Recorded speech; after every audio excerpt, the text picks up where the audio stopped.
Auto ಓಡಿಸ್ತಾ ಇದ್ದೀರಾ, ಅಂದ್ರೆ ನಿಮ್ಮ ಜೀವನಕ್ಕೆ ಅದೇ ಇದೆ. ಸೊ ಯಾರಾದ್ರೂ ಗುರ್ತಿಸೋದು ಅಥವಾ ನಿಮ್ಮನ್ನು ಮಾತಾಡ್ಸೋದು ಒಂದು ಫನ್ನಿ ಮೂಮೆಂಟ್ ಆಗ್ಬೋದು ಅಥವಾ ಸೀರಿಯಸ್ ಮೂಮೆಂಟ್ ಅದು ನೆನ್ಸ್ಕೋಬೋದಾ? ಇಲ್ಲ, ನಾನು ಮಾಸ್ಕ್ ಹಾಕೊಂಡು ಕೂದಲೆಲ್ಲ ಕೆದ್ರುಕೊಂಡೇ ಓಡಿಸ್ತಾ ಇರ್ತೀನಿ. ಕಂಡಿಡಿತಾರೆ, ಆಲ್ಮೋಸ್ಟ್ ವಾಯ್ಸಲ್ಲಿ ಕಂಡಿಡಿತಾರೆ. ನೀವು ಅವರೇ ಅಲ್ವಾ ಅಂತೀನಿ, ಇಲ್ಲ ಇಲ್ಲ ಅಂತೀನಿ. ಇಲ್ಲ ನೀವು ಅವರೇ, ನಿಮ್ಗೆ ನೋಡಿದ್ದೀನಿ. ಯಾವುದೋ ನಾನು ಒಂದ್ಸರಿ ಬಾಡಿಗೆ ಹೋಗ್ತಾ ಇದ್ದೆ, ಒಬ್ರು ಲೇಡೀಸು ಅಮ್ಮ ಮಗಳೇನೋ ಇದ್ರು, ಒಂದೇನೋ ಮೆಟ್ರೋ ಹತ್ರ ಹಿಂಗೆ ಹೋಗ್ಬೇಕಾರೆ ಒಳಗೆ ಪಾರ್ಕಿಂಗ್ ಲಾಟಲ್ಲಿ ಅದು ಟ್ರಾಲಿ ಬಿಟ್ಟಿದ್ರು. ಇಳಿದ್ಬಿಟ್ಟು ನಾನು ತೊಗೊಂಡೋಗಿ ತಳ್ಬಿಟ್ಟು ಬಂದೆ. ಅವರು ನೀವು ಮಾಸ್ಕ್ ಹಾಕಿದ್ರಿ? ಹಾಂ, ಮಾಸ್ಕ್ ಹಾಕಿ ಫುಲ್ ಕವರ್ ಮಾಡ್ಕೊಂಡು ಏರೆಲ್ಲ ಕೆದರ್ಕೊಂಡಿದ್ದೆ. ನೀವು ಅವಿನಾಶ್ ಅವರಲ್ಲ? ಇಲ್ಲ ಇಲ್ಲ ನಾನಲ್ಲ ಅಂತ ಅಂದೆ. ಇಲ್ಲ ನಿಮ್ಮ ವಾಯ್ಸ್ ಹಂಗೆ ಇದೆ, ನಿಮ್ಮ ಕಣ್ಣು ನೋಡಿದ್ರೆ ಹಂಗೆ ಇದೆ, ನೀವೇ ಅಂತ ಅಂದ್ರೆ ಅಲ್ಲ ಅಲ್ಲ. ಇಲ್ಲ ಮಜಾ ಭಾರತದಲ್ಲಿ ಒಬ್ರು ಮಾಡ್ತಾರೆ, ನಿಮ್ ತರನೇ. ನಾವಲ್ಲ ಅಮ್ಮ, ನಮ್ಗೆ ಗೊತ್ತಿಲ್ಲ, ಅದು ಯಾರೋ ಬೇರೆ. ಚೆನ್ನಾಗಿ ಮಾಡಲ್ಲ ಅವನು ಆಕ್ಟಿಂಗು, ಆಕ್ಟಿಂಗ್ ಏನ್ ಬರಲ್ಲ ಅವನಿಗೆ. ಇಲ್ಲ ಇಲ್ಲಪ್ಪ ಚೆನ್ನಾಗಿ ಮಾಡ್ತಾನಪ್ಪ ಹುಡುಗ, ನಾವು ಮಿಸ್ ಮಾಡಲ್ಲ, ನೋಡ್ತಾ ಇರ್ತೀವಿ ಅಂತ ಒಂದಷ್ಟು ಮಾತಾಡ್ಕೊಂಡು ಬಂದೆ ನಾನು ಅವ್ರು ಡ್ರಾಪ್ ಮಾಡೋವರ್ಗು. ಅಂದ್ರೆ ನನ್ನ ಬಗ್ಗೆ ನಾನು ಅಂತ ಹೇಳಿಲ್ಲ, ಚೆನ್ನಾಗಿ ಮಾಡಲ್ಲ ಹಂಗೆ, ಅವ್ನಿಗೇನು ಗೊತ್ತು ಬಿಡಿ, ಎಲ್ಲ ಬಂದು ಆಟ ಓಡಿಸ್ಕೊಂಡು ಹಿಂಗೆ ಅಂದಾಗ, ಇಲ್ಲಪ್ಪ ಚೆನ್ನಾಗಿ ಮಾಡ್ತಾನೆ ಆ ಹುಡುಗ, ನಾನು ನೋಡಿದ್ದೀನಿ, ದಿನ ಆಕ್ಟ್ ಮಾಡ್ತಾ ಇರ್ತಾನೆ, ನಾನು ಅವನಿಗೋಸ್ಕರನೇ ಕಾಯ್ತಾ ಟಿವಿ ನೋಡ್ತಾ ಇರ್ತೀವಿ ಅಂತ ಅಂದಾಗ ಅವಾಗ ಅನಿಸ್ತು. ಅಂದ್ರೆ ನನ್ನನ್ನು ನೋಡಿಲ್ಲ ಅವ್ರು, ಇನ್ನೂ ಗೊತ್ತೂ ಇಲ್ಲ. ಆಮೇಲೆ ಅವ್ರು ಇಳಿದು ದುಡ್ಡು ಕೊಟ್ಟು ಹಿಂಗೆ ಮನೆಗೆ ಹೋಗ್ಬೇಕಾರೆ ಅವ್ರ ಮಗಳು ಅಂದ್ರೆ, ಇಲ್ಲ ನೀವೇ ಗೊತ್ತಾಯ್ತು ನನಗೆ, ನಮ್ಮ ಅಮ್ಮಂಗೂ ಹೇಳಿದೆ ನಾನು ಅಂದಾಗ, ಅವಾಗ ನಾನು ಹೇಳಿದೆ, ಇಲ್ಲಮ್ಮ ನಾನೇ. ಯಾಕಪ್ಪ ಹಿಂಗೆ ಮಾಡ್ತಿದ್ಯಾ? ಇಲ್ಲ ಏನು ಮಾಡೋದು ಹೇಳಿ, ಸಿನಿಮಾ ಅಂತ ಇದ್ದಾಗ ಸಿನಿಮಾ ಮಾಡ್ತೀನಿ, ಇಲ್ಲದೆ ಇದ್ದಾಗ ನಾನು ಓಡಿಸ್ತೀನಿ. ಹಂಗೂ ಸುಳ್ಳು ಹೇಳ್ದೆ ಅವ್ರಿಗೆ, ಇಲ್ಲ ನನ್ನ ಫ್ರೆಂಡ್ ಆಟೋ, ಸುಮ್ಮನೆ ಅವ್ನು ಹುಷಾರಿಲ್ಲ ಅನ್ಕೊಂಡು ನಾನು ಓಡಿಸ್ತಾ ಇದ್ದೀನಿ ಅಂತಂದೆ. ಬಟ್ ಜೀವನ ಮಾಡಕ್ಕೆ ಬೇಕು ಸರ್, ಯಾಕಂದರೆ ಸಿನಿಮಾ ಒಂದೇ ನಂಬ್ಕೊಂಡು ಯಾರೂ ಇರೋಕ್ಕಾಗಲ್ಲ. ಸೀರಿಯಲ್ ಆಗಿರ್ಬೋದು, ಸಿನಿಮಾ ಒಂದಷ್ಟು ಸಿಗುತ್ತೆ, ಅದು ಅಲ್ಲಿಗಲ್ಲೇ ಖರ್ಚಾಗುತ್ತೆ. ಬಟ್ ಬ್ಯಾಕ್ಗ್ರೌಂಡ್ ನಾವು ಮಾಡಿಡ್ಕೊಂಡು ನಮ್ಮ ಅಪ್ಪ ನಮ್ಮ ಏನೋ ಒಂದಷ್ಟು ದುಡ್ಡಿದ್ದು ನಾವು ಇದ್ದರೆ ಲೈಫ್ ಲೀಡ್ ಮಾಡ್ಕೊಂಡು ಹೋಗ್ಬೋದು. ಆರಾಮಾಗಿ ಜಿಮ್ ಗಿಮ್ ಮಾಡಿಕೊಂಡು ಆರಾಮಾಗಿ ಓಡಾಡ್ಕೊಂಡು ಶೋಕಿ ಮಾಡ್ಕೊಂಡಿರ್ಬೋದು. ನಾವು ಮಿಡಲ್ ಕ್ಲಾಸ್ ಆಗಿರೋದ್ರಿಂದ ನಾವು ಅದರಿಂದನೇ ಜೀವನ ಮಾಡ್ಕೊಬರ್ಬೇಕು. ನಾವೇನು ಮಾಡಿದ್ವಿ ಅದನ್ನೇ ನೆನಪಾಗೋದು. ನಾನೇನು ಓದೂ ಇಲ್ಲ ಜಾಸ್ತಿ, 9th ಸ್ಟ್ಯಾಂಡರ್ಡ್ ಓದ್ಕೊಂಡು ಏನೋ ಕೆಲಸ ಮಾಡೋಣ ಐ ಟಿ ಎಲ್ಲಂದ್ರೂ ಅದು ಮಾಡೋಕ್ಕಾಗಲ್ಲ. ಬಂದಿರೋದು ಅದು, ನನಗೆ ಗೊತ್ತಿರೋದು ಅದು, ನಾನು ಯಾರು ಕೈ ಬಿಟ್ರು ಅದನ್ನು ಕೈ ಬಿಡಲ್ಲ ಸರ್.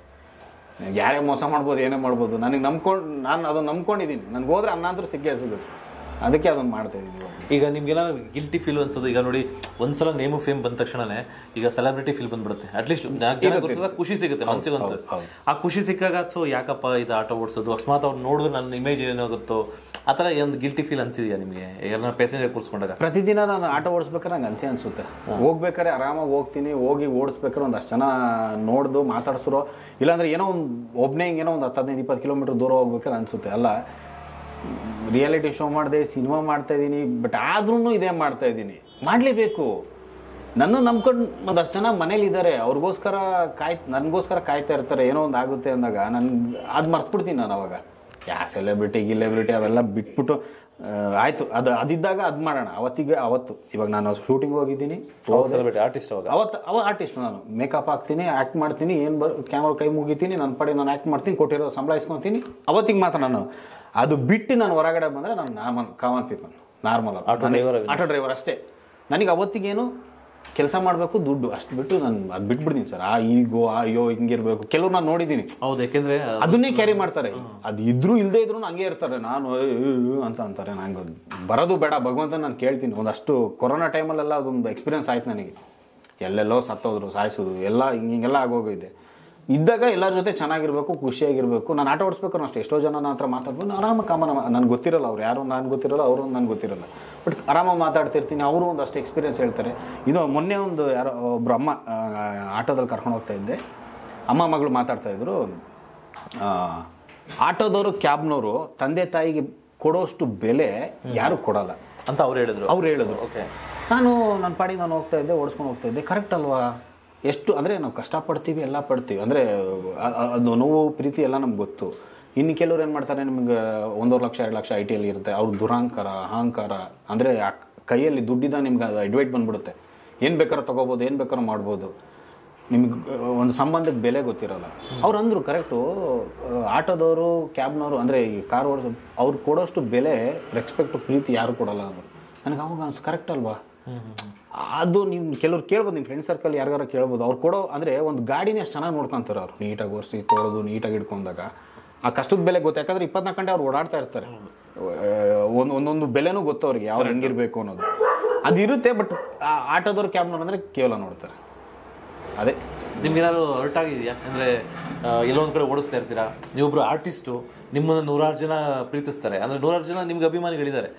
ಬಟ್ ಅಷ್ಟೆಲ್ಲ ಇದ್ದಾಗ ಯಾರೋ ಒಬ್ಬ ನಿಮ್ಮನ್ನು ಆಟೋ ಡ್ರೈವರ್ ಅಂತ ನೀವು ಅವಿನಾಶ್ ಅಂತ ಗೊತ್ತಿಲ್ಲದೇನೆ ಆಟೋ ಡ್ರೈವರ್ ಅನ್ನೋ ಒಂದೇ ಒಂದು ಕಾರಣಕ್ಕೆ ನಿಮ್ಮನ್ನ ಏನಾದ್ರು ಬೈದಿರೋ ಅಂಥದ್ದು, ಎಲ್ಲಾರು ಯಾವನು ನೀನು ಅಂತ ಏನೋ ಓ ಆಟೋ ಬರಲ್ಲೋ ಅಂತಾರೆ, ಸೈಡಿಗೆ ಹಾಕಲ್ಲೋ ಅಂತಾರೆ, ಇಲ್ಲ ಗಾಡಿಯಲ್ಲಿ ಎಲ್ಲೋ ನಾವು ಹಿಂಗೆ ಏನೋ ಓವರ್ಟೇಕ್ ಹೋದಾಗ, ಇಲ್ಲ ನಾವು ಸೈಡಲ್ಲಿ ಹೋದಾಗ ತೆಗೆಲೋ ಆಟೋಲೋ ಅಂದೇ ಅಂತಾರೆ. ಯಾಕಂದ್ರೆ ಅವ್ರು ನಾನು ಅಂತ ಗೊತ್ತಿರಲ್ಲ. ನಾನು ಅಂದಾಗ ಪ್ರೀತಿಯಿಂದ ಮಾತಾಡ್ಬೋದೇನೋ, ಬಟ್ ಆಟೋದವರು, ಕ್ಯಾಬ್ನವರು ಹೋಗಲ್ಲೋ ಬಾರಲ್ಲೋ ಇನ್ನೂ ಸಂಸ್ಕೃತನೂ ಮಾತಾಡ್ತಾರೆ ಅನ್ಸುತ್ತೆ ಸರ್. ಅವಾಗ ನಾನು ಆಟೋ ಡ್ರೈವರ್ ಅಷ್ಟೇ ಸರ್, ನಾನು ಏನು ಆರ್ಟಿಸ್ಟ್ ಅಲ್ಲ, ಆಕ್ಟರ್ ಅಲ್ಲ, ಏನು ಕಾಣಿಸಲ್ಲ. ಆಟೋ ಹೌದಾ ಸರಿಯಪ್ಪ, ದೊಡ್ಡ ನೀನೇ ದೊಡ್ಡ, ನಾನು ಚಿಕ್ಕ ಸರಿ ಅನ್ಸುತ್ತೆ. ಅವೆಲ್ಲ ಇಡ್ಬೇಕು ಸರ್. ನಾವು ಕಷ್ಟ ಏರಿಳಿತ ಇದ್ದಾಗಲೇ ನಾವು ಅದನ್ನ ಅರ್ಥ ಮಾಡ್ಕೊಂಡು ಬೆಳೆಯೋಕ್ಕಾಗಲ್ಲ. ಪೊಲೀಸ್ ಏನಾದ್ರು ಹಿಡಿದಿರೋದು ನಿಮ್ಮನ್ನು? ಪೊಲೀಸ್ ಹಿಡಿದಿದ್ರು, ಒಬ್ರು ಕೋರಮಂಗಲ ಸೈಡ್ ಒಬ್ರು ಹಿಡಿದಿದ್ರು. ಅವಾಗ ನಾನು ವಿಡಿಯೋ ತೋರಿಸಿದ್ದೆ, ಕಲೆಕ್ಷನ್ ಆಟೋ ಓಡಿಸ್ತಾ ಇದ್ದೆ, ಹಿಂಗೆ ಪಾಸ್ ಆಗ್ಬೇಕಾರೆ ಅದು ಗೊತ್ತಿಲ್ಲ ನನಗೆ. ಸರ್ ಆರ್ಟಿಸ್ಟು ಸರ್, ಏನೋ ಆರ್ಟಿಸ್ಟ್, ಯಾರೋ ನೀನು ಸರ್ ವಿಡಿಯೋ ತೋರಿಸ್ತೆ ಸರ್ ಹಿಂಗೆ ಅಂದೆ.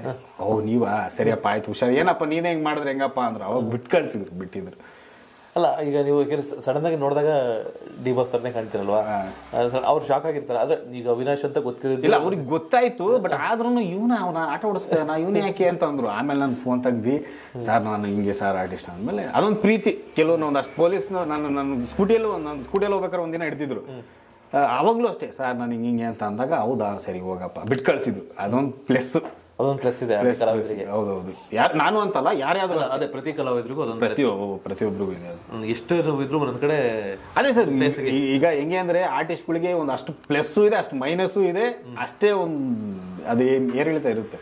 ಅದೇ ನೀವು ಆವಾಗಲೇ ಹೇಳ್ತಾ ಇದ್ರಿ, ಆಟೋದವರು ಅಂದ್ರೆ ತಂದೆ ತಾಯಿನ ಚೆನ್ನಾಗಿ ನೋಡ್ಕೋತಾರೆ, ಒಂಥರ ಏನೋ ಖುಷಿ ಜೀವನ ಇರ್ತಾರೆ, ಅಂದ್ರೆ ಇದ್ರೆ ನೆಮ್ಮದಿಯಾಗಿ ಇದ್ಬಿಡ್ತಾರೆ ಅವರು. ಹೌದೌದೌದೌದು. ಏನೋ ನಮ್ದೊಂದು ಆಟೋದವ್ರದೊಂದು ಇದೆ, ಏನೋ ರಿಕ್ಷಾ ಓಡಿಸೋರು ರಿಚಾಗಿ ಸಾಕ್ತೀನಿ ಅಂತ ಒಂದು ಡೈಲಾಗ್ ಹೇಳ್ತಾರೆ. ಒಂದಷ್ಟು ಲೈನ್ಸ್ ಬರ್ದಿರ್, ಕಷ್ಟಪಟ್ಟರು ನೆಮ್ಮದಿಯಾಗಿರ್ಬೇಕು ಅಂತ. ಬೆಳಗಿಂದ ದುಡ್ಕೊಂಬಂದ್ರು ನೆಮ್ಮದಿಯಾಗಿ ಬಂದು, ಕಷ್ಟ ಇರುತ್ತೆ ಇಲ್ಲ ಅಂತಲ್ಲ, ಎಲ್ಲರಿಗಿಂತ ಇನ್ನೂ ಕಷ್ಟನೇ ಪಡ್ತಾರೆ, ಬಟ್ ನೆಮ್ಮದಿಯಾಗಿರ್ತಾರೆ. ನಾನು ಅದೇ ಮಾಮೂಲಿ ಈ ಶಾಮಿಲಲ್ಲಿ ಕೆಲಸ ಮಾಡ್ತಾ ಇದ್ದೆ. ಅದಾದ್ಮೇಲೆ ವೆಲ್ಡಿಂಗ್ ಕೆಲ್ಸಕ್ಕೆ ಹೋಗಿದ್ದೆ. 300 ರೂಪಾಯಿನ ಕೊಡ್ತಾ ಇದ್ರು. ಶಾಮಿಲಲ್ಲಿ 50 ರೂಪಾಯಿ ಕೊಡ್ತಾ ಇದ್ರು ವಾರಕ್ಕೆ. ಆಟೋ ಗ್ಯಾರೇಜ್ ಸೇರ್ಕೊಂಡು 10 ರೂಪಾಯಿ ಕೊಡ್ತಾ ಇದ್ರು. ಅದಾದ್ಮೇಲೆ ಗಾರೆ ಕೆಲ್ಸಕ್ಕೆ ಹೋದೆ. ಗಾರೆ ಕೆಲಸನೂ ಮಾಡಿದ್ದೀನಿ. ಅವಾಗ ತುಂಬಾ ಅಂದ್ರೆ ನಮ್ಮ ಅಮ್ಮ ಬೈಯೋರು, ಯಾಕೋ ಇದೆಲ್ಲ ಮಾಡ್ತೀಯಾ ಅಂತ ಅಂದಾಗ ಇನ್ನೊಂದು ಫರ್ನಿಚರ್ ಅಂಗಡಿ ಕೆಲ್ಸಕ್ಕೆ ಸೇರ್ಕೊಂಡೆ. ಅದನ್ನು ಮಾಡಿದ್ದೀರಾ? 2500 ರೂಪಾಯಿನೋ ನಂಗೆ ತಿಂಗ್ಳಿಗೆ ಸಂಬಳ. ಅದು ಮಾಡ್ಕೊಂಡೆ 5, 6, 7 ಸಾವಿರ ರೂಪಾಯಿ ತನಕ ಬಂದಿದೆ. ಅಂದ್ರೆ ಅದು ಚೈನಾ ಮೇಡ್ ಎಲ್ಲ ಬರುತ್ತೆ, ಅದನ್ನ ಅಸೆಂಬಲ್ ಮಾಡೋದು. ಕೆಲವ್ರ ಮನೆಗೆ ಹೋಗಿ ಸೋಫಾ ತಗೊಂಡೋಗಿ 3-4 ಫ್ಲೋರ್ ಮೇಲೆ ಎತ್ಕೊಂಡೋಗಿ ಇಡ್ತಾ ಇದ್ದೆ. ತುಂಬ ಹಾರ್ಡ್ ವರ್ಕ್ ಕೆಲಸ. ಅಂದರೆ ಅದು ಬೆಳಗ್ಗೆ ಮಾಡಿದ್ರೆ ಸಂಜೆವರೆಗೂ ಮಾಡು ಸಾಕಾಗಿ ನನಗೊಂದಿನ ಅನಿಸ್ತು, ಯಾಕಪ್ಪ ಇಷ್ಟೊಂದೆಲ್ಲ ಕಷ್ಟಪಡ್ಕೊಂಡು ಅಂತೇಳಿ. ನನ್ನ ಫ್ರೆಂಡ್ಸ್ ಅವಾಗ ಆಟೋ ಓಡಿಸ್ತಾ ಇದ್ರು ಜೊತೆಯಲ್ಲಿ. ಆಯಿತು ಆಟೋ ಓಡಿಸೋಣ ಯಾಕೆ ನೆಮ್ಮದಿಗೆ ಅಂದ್ಕೊಂಡು ಆಟೋ ತೊಗೊಂಡು ಆಟೋ ಓಡಿಸ್ಕೊಂಡು ಟಿಕ್ ಟಾಕ್ ಮಾಡ್ಬೇಕಾದ್ರೆ ಅಲ್ಲಿಂದ ಮಜಾ ಬರೋದಕ್ಕೆ ಬಂದಿದ್ದು. ಮಜಾ ಬರೋದ್ರಿಂದ ಸಿನಿಮಾ ಅಂದ್ಕೊಂಡು ಹಿಂಗೆ ಬಂದಿದ್ದೀನಿ. ಓಕೆ. ಅಂದರೆ ನಿಮ್ಮ ತಂದೆ ಅಥವಾ ತಾಯಿ ಏನು ಅಂದರೆ ಜಮೀನು ಆ ಥರದ್ದು ಏನಿಲ್ವಾ? ಇಲ್ಲ ಸರ್, ಜಮೀನೆಲ್ಲ ಇತ್ತು ಮುಂಚೆ, ಅದೆಲ್ಲ ಅವಾಗ ಎಲ್ಲ ಹಾಳಾಗ್ಬಿಡುತ್ತೆ.